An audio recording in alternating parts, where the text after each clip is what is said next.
Alright guys, a quick one. Here, I'll detail how to soft reset iPhone in this tutorial. So if you want to soft reset your iPhone without deleting your data or without permanently resetting your iPhone to default, then you simply need to follow these steps in this video.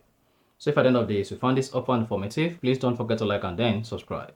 Now, to soft reset iPhone, all you need to do is press the volume up button quickly, followed by the volume down button, and then go ahead and press the power button until you see the Apple logo appears.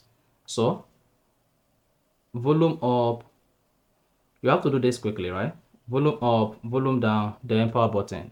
So you need to keep pressing the power button until your iPhone screen disappears and it shows the Apple logo. So this might take a couple of seconds. Just keep pressing until you see the Apple logo appears. And once the Apple logo appears, you need to let go the power button. This is going to reset your iPhone without deleting your files, your photos, your images, or any application you have on your iPhone. So you just need to hang on until your iPhone comes up normally. And once it comes up normally like it used to, you just need to swipe up on the screen and type in your iPhone passcode. And then you are good. So that is basically how to soft reset iPhone. If you found this offer informative, please don't forget to like and then subscribe.